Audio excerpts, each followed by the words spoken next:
Salut à tous, bienvenue sur la chaîne pour une nouvelle vidéo explosive. Aujourd'hui, on parle d'un sujet qui fait vibrer les fans de foot, Paul Pogba et son arrivée à l'AS Monaco. Un transfert qui a fait l'effet d'une bombe cet été, mais, attention, accrochez-vous, car la saga Pogba prend un tournant dramatique. Une nouvelle blessure, un retour sans cesse repoussé, et des questions qui fuient, est-ce que l'AS Monaco a fait le bon choix en misant sur la pioche? Est-ce que Pogba pourra revenir au top, ou est-ce le début de la fin pour le champion du monde? On décortique tout ça dans cette vidéo, les coulisses du transfert, les espoirs, les doutes, et les dernières infos brûlantes. Alors, restez jusqu'au bout, abonnez-vous, activez la cloche, et c'est parti. Revenons d'abord sur ce transfert qui a secoué le monde du foot. Paul Pogba, libre comme l'air après une suspension pour dopage à la Juventus, signe à l'AS Monaco le 28 juin 2025 pour un contrat jusqu'en 2027. Un move inattendu, presque impensable il y a quelques années, quand Pogba était au sommet avec Manchester United et l'équipe de France. Mais après 2 ans sans jouer, le champion du monde 2018 choisit la principauté pour relancer sa carrière.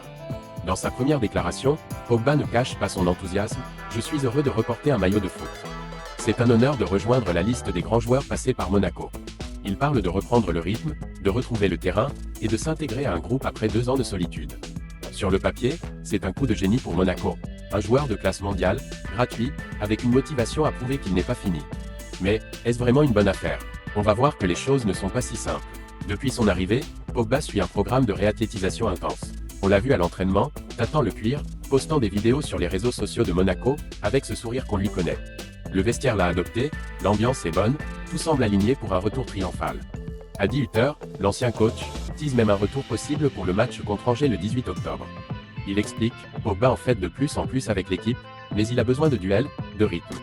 Mais voilà, patatras. Hier, coup de théâtre, Nice Matin et RMC Sport révèlent que Pogba s'est blessé à la cuisse droite. Une gêne musculaire, pas gravissime selon les premières infos, mais assez pour compromettre son retour face à Angers. L'équipe confirme, Pogba passe des examens, et son absence est quasi certaine. Plus de 2 ans après son dernier match officiel, le 3 septembre 2023 avec la Juventus, le Pogba est encore repoussé. Et là, les questions fusent, est-ce que Monaco a misé sur un joueur trop fragile? Est-ce que Pogba, à 32 ans, peut encore retrouver son niveau d'antan? On va creuser ça tout de suite. Cette blessure ne passe pas inaperçue, et pas seulement en France. En Espagne, la Cadena Ser parle d'un « retour incertain » et d'un Pogba, prisonnier d'une épreuve sans fin. En Italie, Tuttosport titre « Pogba, encore des ennuis ». Les médias transalpins rappellent que Pogba, absent depuis plus de 2 ans, semblait enfin proche d'un retour. Mais cette douleur à la cuisse vient tout gâcher. Un journaliste italien, Michele Tossani, va même plus loin. En Italie, beaucoup considèrent Pogba comme un ancien joueur. Aïe, ça fait mal. Il ajoute que revenir à un haut niveau sera un défi énorme. Et ce n'est pas tout. Avec le départ d'Adi Hütter et l'arrivée de Sébastien Pocognoli comme nouvel entraîneur, le cas Pogba devient un dossier brûlant. En Belgique, on parle d'un défi majeur pour Pocognoli, qui devra relancer un joueur au passé glorieux mais au présent incertain. Monaco, de son côté, reste prudent. Le club ne veut prendre aucun risque et préfère attendre que Pogba soit à 100% avant de l'aligner. Mais les supporters, eux, commencent à s'impatienter. Alors, bonne ou mauvaise pioche? On y vient dans le prochain chapitre. Analysons froidement. D'un côté, Pogba, c'est un nom qui fait rêver.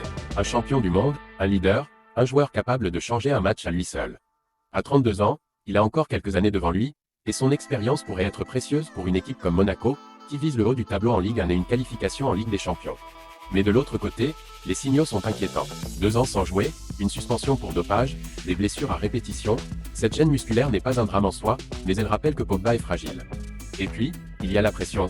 Les fans attendent un Pogba au top, pas un joueur qui enchaîne les pépins physiques. Pour Monaco, c'est un pari. Un pari audacieux, mais risqué. Si Pogba revient à son meilleur niveau, c'est jackpot, un milieu créatif, puissant, capable de faire la différence. Mais s'il continue d'accumuler les blessures, ça pourrait devenir un fiasco. La Cadena Ser évoque un possible retour contre Toulouse pour la 10e journée de Ligue 1. D'ici là, Pocognoli aura du pain sur la planche pour remettre la pioche sur les rails. Alors, quel avenir pour Paul Pogba à Monaco? Une chose est sûre, la route est encore longue. Mais Pogba, c'est un battant. Il l'a prouvé par le passé, et il a cette détermination dans les yeux. Avec un nouvel entraîneur, un projet ambitieux, et un groupe qu'il a déjà adopté, tous les ingrédients sont là pour un retour gagnant. Reste à savoir si son corps suivra. Et vous, qu'en pensez-vous? Pogba va-t-il redevenir la star qu'il était, ou est-ce que Monaco a fait une erreur en le recrutant? Dites-le nous en commentaire, on veut tout savoir. N'oubliez pas de liker, de vous abonner, et d'activer la cloche pour ne rater aucune de nos vidéos. On se retrouve très vite pour d'autres analyses foot. À bientôt.